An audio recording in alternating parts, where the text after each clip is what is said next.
Welcome to the Wellness in Every Season of Motherhood podcast, where we explore what it means to achieve total wellness. I am your host, Autumn Carter. This podcast is geared more towards mothers, but we try to be inclusive of all here as we learn together to get us out of survival mode and into thriving during life transitions. This is episode 13. Welcome back, Wellness Wanderers. It's time for another insightful episode dedicated to your holistic well-being. I am your host, and together we'll embark on a journey towards a healthier, more fulfilled life as moms. In our previous episodes, we explored the 8 dimensions of wellness, understanding how they intertwine with Maslow's hierarchy of needs and the stages of change. Today, we are diving into another important aspect of our well-being, building trust in ourselves. Each element we've discussed so far, the dimensions of wellness, the hierarchy of needs, and the stages of change, act as threads weaving a tapestry of self-discovery and personal growth. They lay the foundation for us to explore the intricate world of self-trust. Throughout our conversation, we will discover practical ways to create small wins, find pleasure, show kindness to our past and future selves, stay curious, and break free from the shackles of should thinking. While listening to this podcast, I want you to envision a future where you embrace self-trust and the joys of parenting, a future where you confidently navigate each stage of change, supported by the fundamental principles of Maslow's hierarchy of needs and the 8 dimensions of wellness. Get ready to step outside your comfort zone and unlock new possibilities. Building trust in oneself after experiencing past failures can be a challenging journey, but it is absolutely possible. Here are some steps you can take to rebuild trust in yourself. Practice self-compassion. Acknowledge that everyone makes mistakes and experiences failures. You're not the only one here. Treat yourself with kindness, understanding, and forgiveness. Yes, it is easier than it sounds.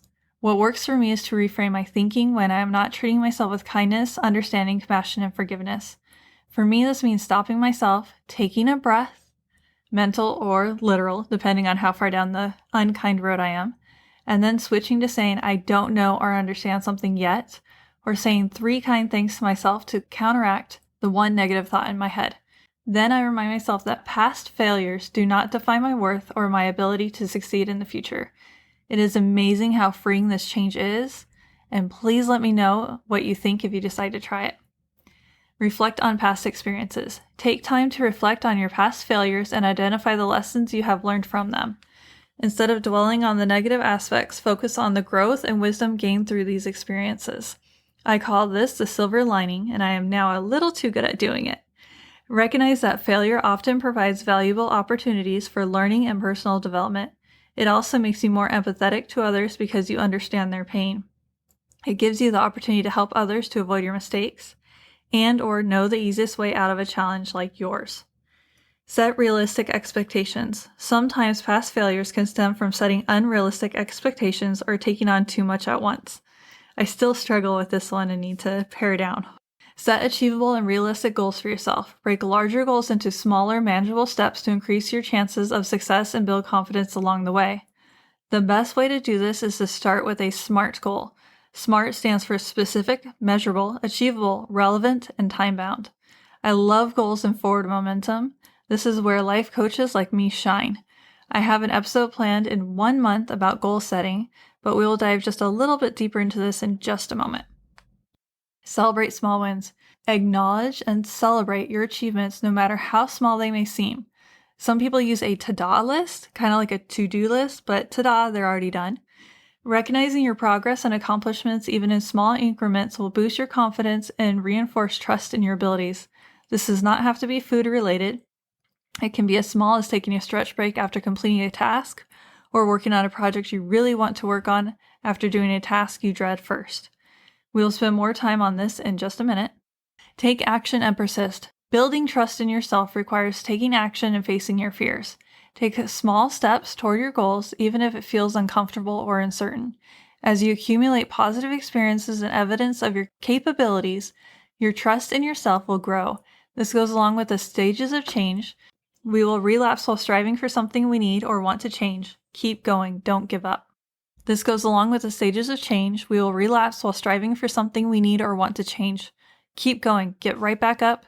Surround yourself with supportive people. Seek out a support network of friends, family, or mentors who believe in you and can provide encouragement and guidance along your journey. Surrounding yourself with positive influence can help you stay motivated and reinforce your belief in yourself. As Katie said in episode 9, Social Wellness, you emulate the 5 people that you are around the most. Focus on personal growth. Cultivate a growth mindset and embrace the idea that failure is a stepping stone to success. View challenges as opportunities for growth and continuous improvement. Seek out learning experiences and engage in activities that expand your knowledge and skills. Listen to episode 3 on intellectual wellness and episode 10 on occupational wellness for more ideas. Practice self-care. Taking care of your physical, emotional, spiritual, intellectual, environmental, occupational, social, and financial well-being is crucial in building trust in yourself. Prioritize self-care activities that rejuvenate and nurture you, such as exercise, mindfulness, journaling, or engaging in hobbies that bring you joy. The key is taking the time to do things that bring you joy because parenthood takes a lot out of our cup. Self-care is how we replenish the cup so that we can better show up in the world we created. Building trust in yourself is a gradual process and it requires patience and perseverance. One day or moment you will be amazing at it, and the next you will need to take a breath and try again.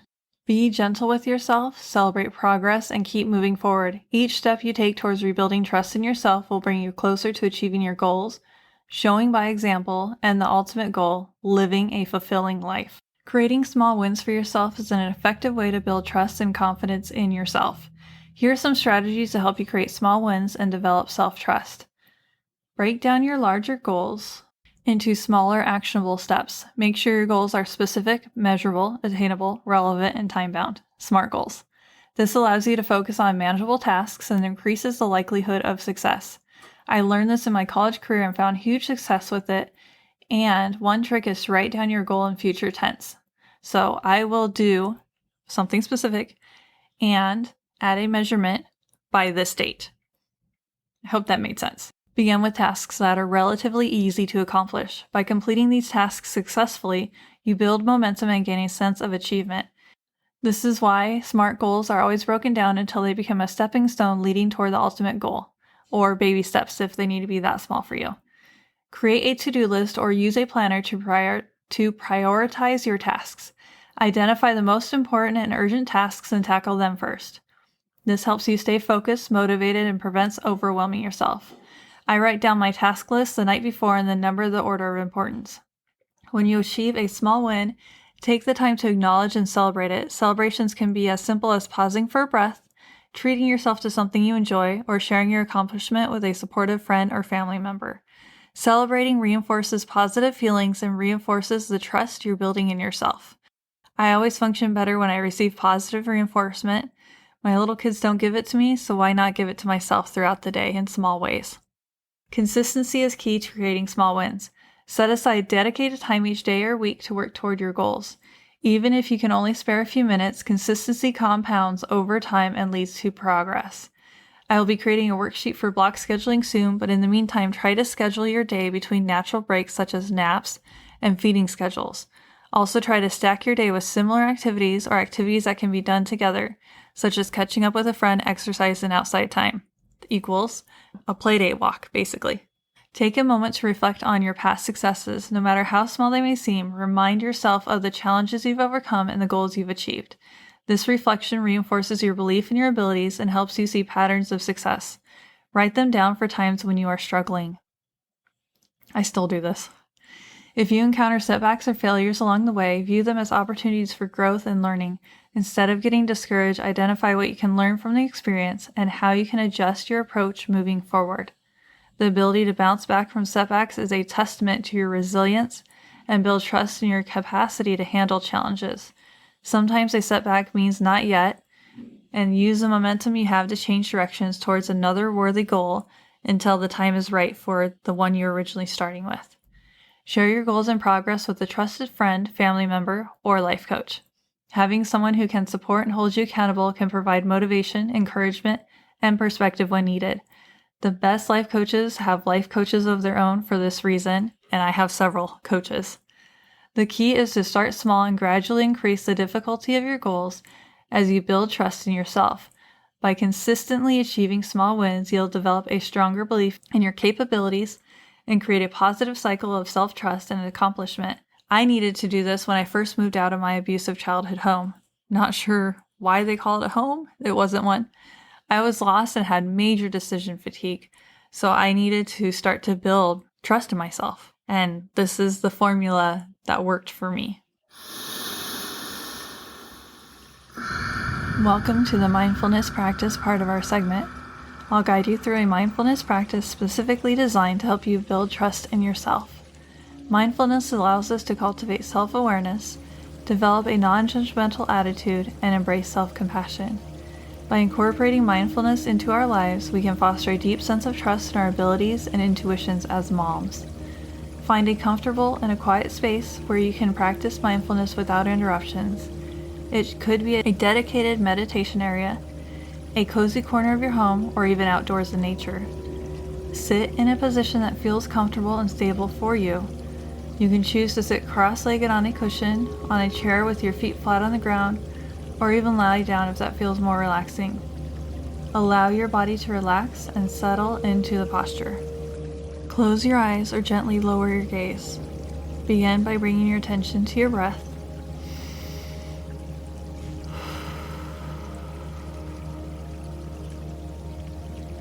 Notice the natural rhythm of your inhalations and exhalations. Follow the breath as it enters and leaves your body without trying to control or manipulate it. Be fully present with each breath, using it as an anchor to the present moment. Shift your attention to your thoughts and emotions. Without judgment, observe any thoughts or feelings that arise. Notice any self-doubts, fears, or limiting beliefs that may surface. Allow them to come and go, acknowledging their presence without attaching to them or getting carried away. Begin to repeat affirmations silently in your mind, focusing on building trust in yourself. Choose affirmations that resonate with you personally. Here are some examples, but you can use your own. I trust in my abilities as a mother. I am capable and resilient. I make decisions that are right for me and my family. I embrace my intuition and trust my instincts. I am worthy of self-trust and self-compassion. Shift your focus to self-compassion. Visualize yourself as a loving and nurturing mother, extending kindness and understanding to yourself. Imagine wrapping yourself in a warm, comforting embrace of self-compassion. Allow any self-judgment or criticism to dissolve, replacing it with self-love and acceptance. Bring your attention back to your breath.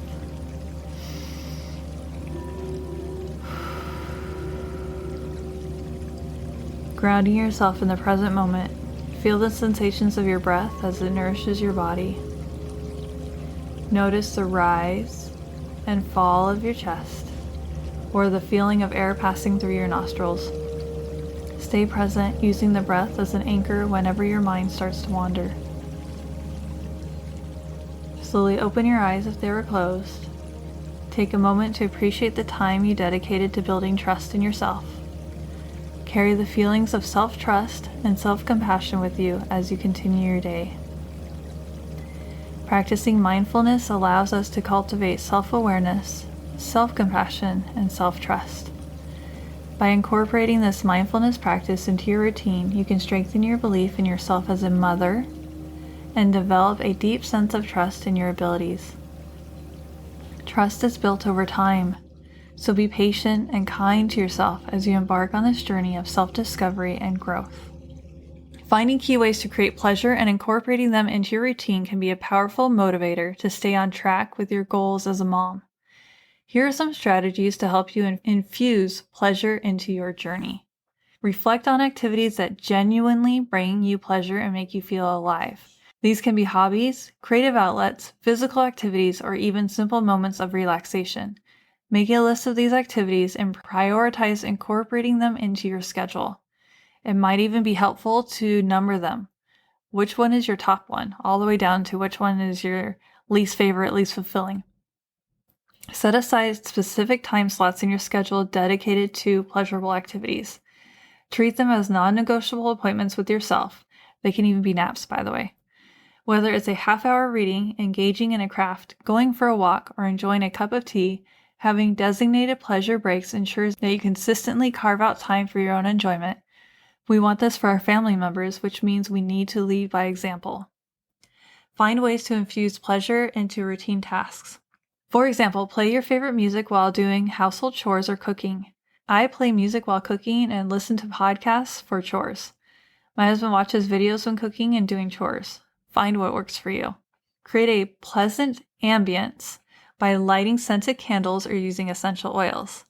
We cheat by using wax melts and smart outlets on a schedule and have dimming lights. By adding elements of pleasure to daily tasks, you can shift your perspective and make them more enjoyable. When things are more enjoyable, we tend to do them more. Step out of your comfort zone and seek out new experiences that bring you pleasure. It could be starting a new hobby, visiting new places, or learning a new skill. Engaging in novel experiences not only brings pleasure but also expands your horizons and keeps you inspired on your journey. Some of the seemingly scary things I tried ended up being my favorite memories or hobbies. Cultivate a sense of presence and mindfulness as you go about your daily activities. Pay attention to the sensory experiences and the small moments of joy that arise. Engaging fully in the present moment helps you appreciate and gain pleasure from even the simplest of tasks. This keeps you from disassociating or feeling like you are living outside of your body. Seek out communities or groups of moms who share similar interests or goals. Connecting with others who appreciate and prioritize pleasure can provide a supportive and uplifting environment. Share ideas, experiences, and engage in activities together that bring joy and help you stay on track with your goals. I dug myself out of postpartum depression this way, ended up back in school to finish my degree. Really great decisions. I'm so happy with myself for that. Self-care is a fundamental aspect of creating pleasure in your life. Dedicate time to take care of your physical, mental, and emotional well-being, whether it's taking a relaxing bath, practicing meditation, or engaging in activities that recharge you. Self-care nourishes your soul and enhances your ability to enjoy the journey. Allow room for spontaneity and playfulness in your life. Let go of rigid schedules occasionally and give yourself permission to indulge in impromptu moments of pleasure. Spontaneous outings, playful interactions with your children, or engaging in activities purely for the joy of it can infuse your days with delight. I love spontaneity as much as I love to plan. Both are important for balance, ease, and joy. Creating pleasure is an ongoing process, and it requires intentional effort and self-awareness. By consciously incorporating activities that bring you joy, you can infuse your journey as a mom with a sense of fulfillment, motivation, and enjoyment. Attention stay-at-home moms, are you ready to take a step towards your dream job but feel unsure of where to start? If you are a mom who wants to return to the workforce and land your dream job, I have incredible news for you. Introducing my 8-week program designed specifically for moms like you. I understand that the job search process can feel overwhelming, especially after being away from the workforce for several years. Stay-at-home mom over here. That's why I am here to provide you with practical tools and strategies that will empower you to navigate this journey with confidence. In my pilot program, we're already underway, but you can still be among the first to know when the doors open for the next round. Simply sign up online at wellnessinEverySeason.com to stay updated on all the details. Don't let fear or uncertainty hold you back from pursuing your dream job. Together we'll make your dream job a reality. Let's take a look at how the weeks are broken down in my course. Week 1 is Introduction and Journal Entries. We'll dive into understanding your motivations, helping you identify your why, and set the foundation for your journey. Week 2 is Skill Exploration. We'll explore your existing skills and discover how they align with your dream job. This process will help you highlight your strengths and identify areas for improvement. Week 3 is Resume Workshop Part 1. We'll work on creating a compelling resume and cover letter that effectively showcases your experience and skills. You'll draft a rough version and receive guidance to refine it. Week 4 is Career Exploration. Together we'll explore various job offerings and introduce an Excel workbook that will assist you in organizing your job search. This week will broaden your horizons and expand your options. Week 5, Resume Workshop Part 2. You'll present your resume and cover letter to the group for peer review and feedback. This collaborative approach will provide valuable insights to enhance your application materials. Week 6 and 7 is Job Hunting and Practice Interviews. You'll learn effective job hunting strategies and practice your interviewing skills. We'll cover topics such as applying for jobs, mock interviews, negotiating salaries, and how to decline or accept job offers. Plus, you'll receive updates on the job search process. Week 8 is Closing Out the Class. We'll wrap up the program, celebrating your progress and accomplishments. You'll gain a sense of closure and leave with the confidence and skills needed to embark on your dream job journey. Don't miss out on this incredible opportunity. Sign up now at wellnessinEverySeason.com and be the first to know when our doors open. Let's make your dream job a reality together. Being kind to your past and future self is a valuable practice that can support your journey of self-trust. Here's how you can cultivate kindness towards both versions of yourself.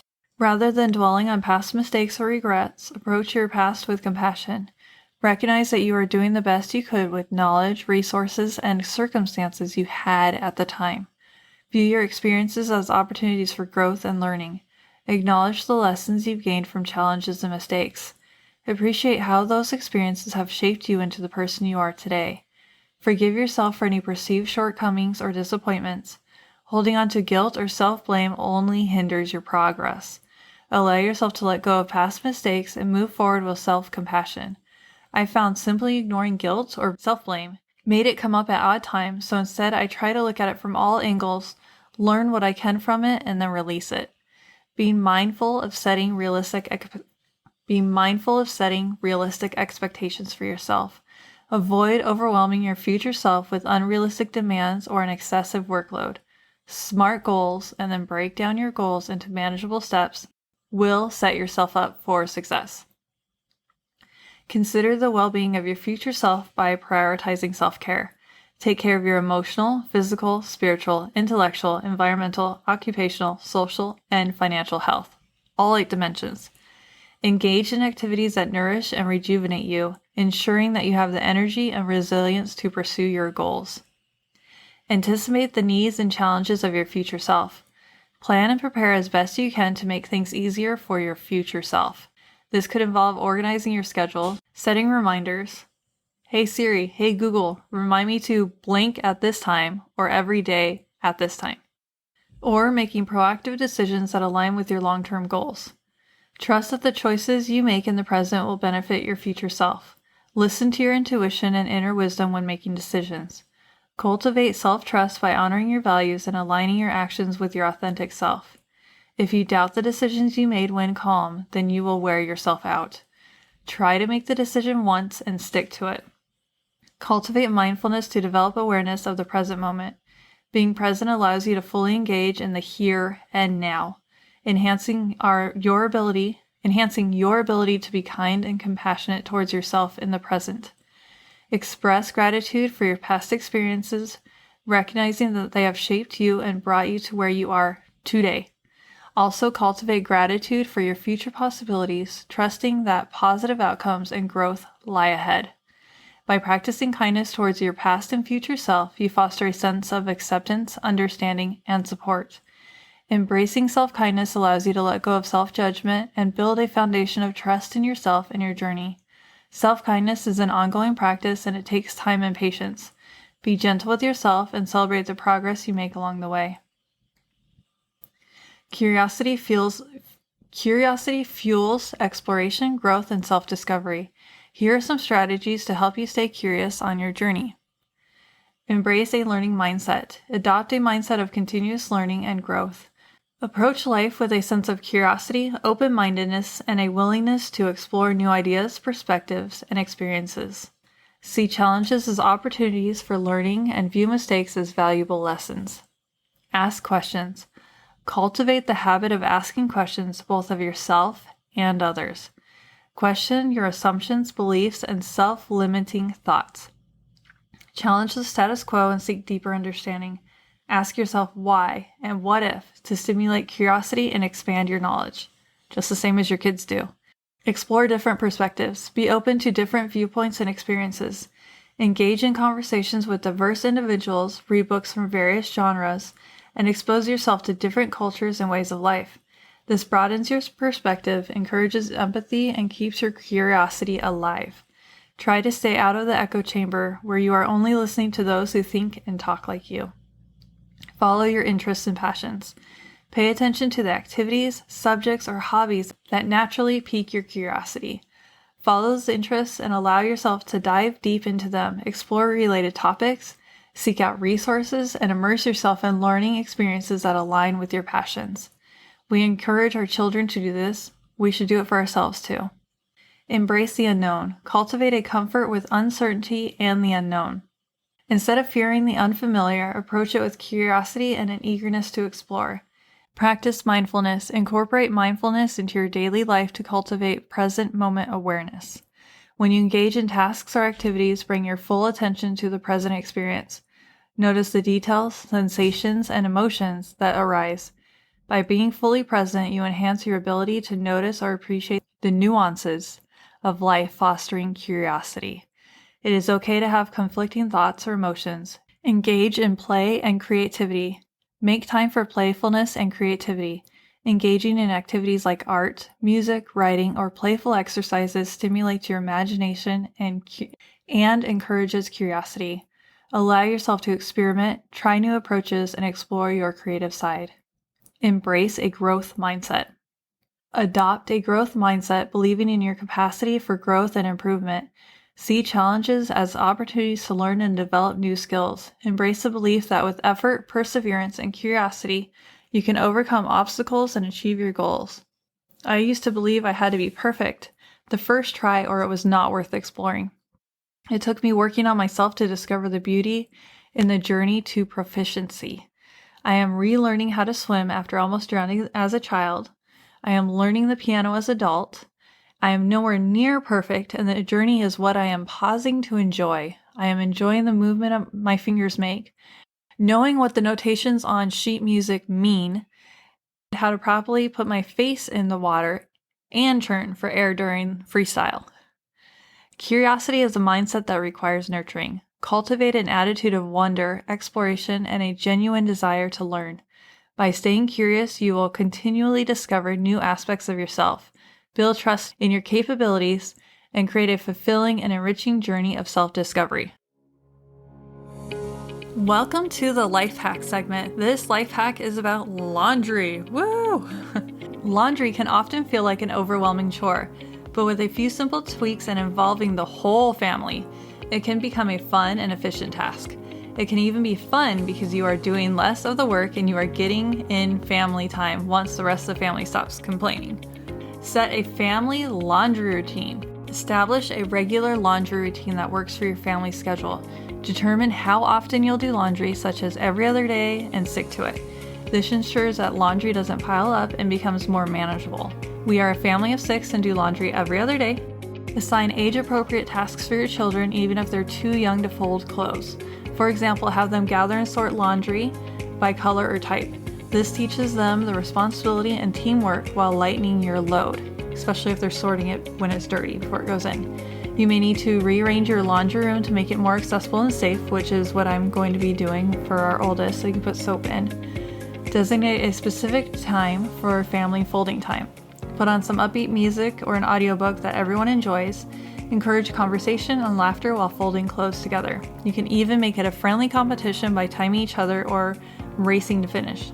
Another way is teaching your family how to fold the KonMari way so that the laundry stays standing up.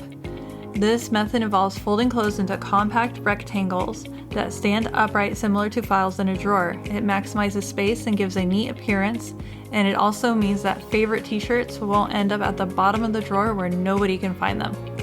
And I will post photos of our drawers and a YouTube video explaining how to fold in the episode transcript. Divide tasks among family members to streamline the process.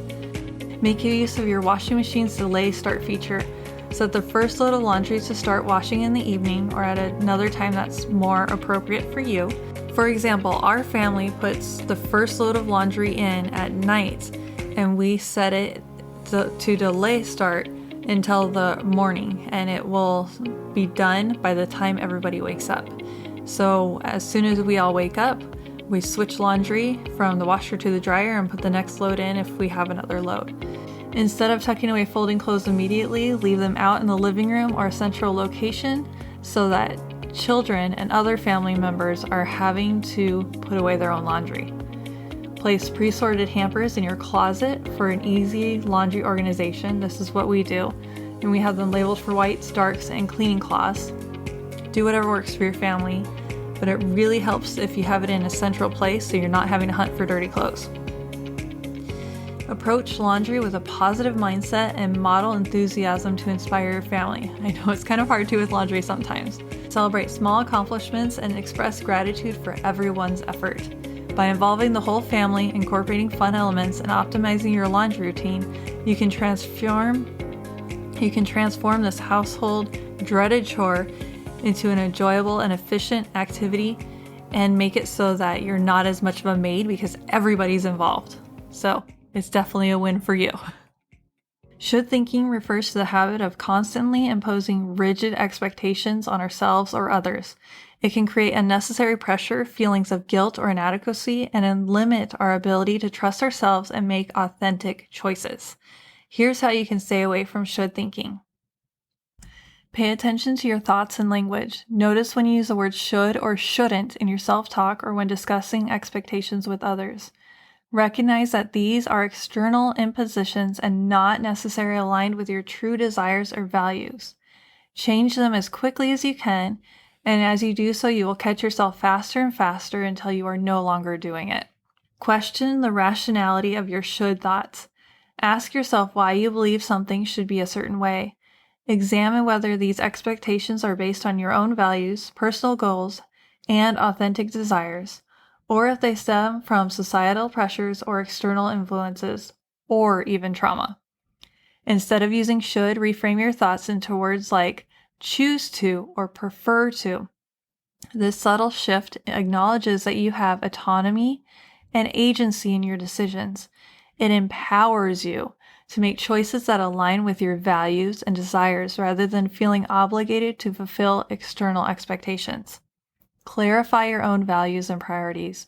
Get clear on what truly matters to you, independent of societal expectations.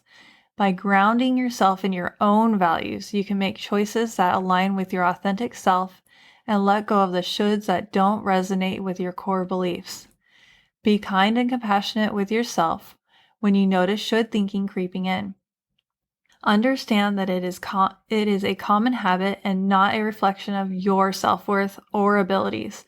Treat yourself with understanding and gentleness, just as you would a close friend. Remind yourself that you are doing the best you can and it's okay to let go of unrealistic expectations. Please do so. Surround yourself with individuals who value and support your authentic self. Seek out communities or like-minded individuals who encourage self-acceptance, personal growth, and authenticity. Engage in conversations and relationships that nurture your self-belief and help you stay true to yourself. If you don't have any, then make it a goal to find 5 people who will support you by a certain date. That'll be your SMART goal. Then break it down by finding groups online and in person that align with your morals, values, and interests. Join the groups that resonate with you the most and then start making friends within those groups. And now we are on to coaching questions. Here are some coaching questions to help you ponder where you are and what you need to change throughout this week. On a scale of 1 to 10, how much do you trust yourself in making decisions and taking action toward your goals? And why? Why did you put that number? What evidence or experiences contribute to your current level of self-trust? How does self-trust, or lack thereof, impact your motivation, confidence, and overall well-being? What do you believe are the key factors to a sense of self-trust? Reflecting on past experiences, when have you felt the most confident and trusting in yourself? What contributed to that feeling? What actions or practices can you implement to rebuild trust in yourself? How can you start incorporating them in your life? How do you currently define or measure small wins for yourself? In what areas of your life or goals do you find it easier to create small wins? Why? What are some specific actions or milestones you can set for yourself to create small wins on a regular basis? How can you break down larger goals into manageable steps? How often do you consciously incorporate pleasure or enjoyable activities into your daily or weekly routine? What are some ways you currently create pleasure or find joy while working on your goals? How can you intentionally infuse more pleasure and enjoyment into your journey towards your goals? What activities or experiences would bring you joy? Reflecting on your past, how often do you find yourself being unkind or critical toward your past self? In what situations does this tend to happen? What impact does being unkind to your past self have on your present well-being and ability to trust yourself? How can you shift your perspective and develop a more compassionate and forgiving attitude towards your past self? What practices or mindset shifts can support this change? How often do you consciously consider and make choices that benefit your future self? In what areas of your life do you tend to prioritize your future well-being? What actions or habits can you adopt to ensure kindness and consideration towards your future self? How can you strengthen the connection between your present actions and their impact on your future self? In what situations do you feel most naturally curious and open-minded? Why? What strategies or practices can you incorporate into your daily life to cultivate and sustain a curious mindset? How often do you catch yourself engaging in should thinking, imposing rigid expectations on yourself or others? What strategies can you implement to become more aware of should thoughts and shift them towards more empowering and authentic perspectives? How can you reframe your thoughts and language to foster self-acceptance and align with your values? In today's podcast, we explored the journey of building self-trust as a mom, creating pleasure in small wins, being kind to our past and future selves, staying curious, and freeing ourselves from should thinking. By focusing on these practices, we cultivate a stronger sense of self-trust and find joy in our parenting journey. Join us for the next episode where we'll dive into fear, how it serves us, and how to overcome blocks. Subscribe to our podcast to stay connected and receive empowering insights for your wellness journey as a mom. And if any of this resonates with you, please share our episodes. Thank you for joining our wellness discussion this week with Autumn Carter. If you liked what you heard, follow me on Instagram at Mom's Wellness in every season to keep up with the latest wellness tips for moms. Please share the podcast love with others by sharing, subscribing, and leaving a review wherever you listen to podcasts. If you want a topic covered in more detail or a free coaching consultation, please DM me on Instagram or send an email through my website, wellnessinEverySeason.com. I look forward to connecting with you. Please join the discussion next week.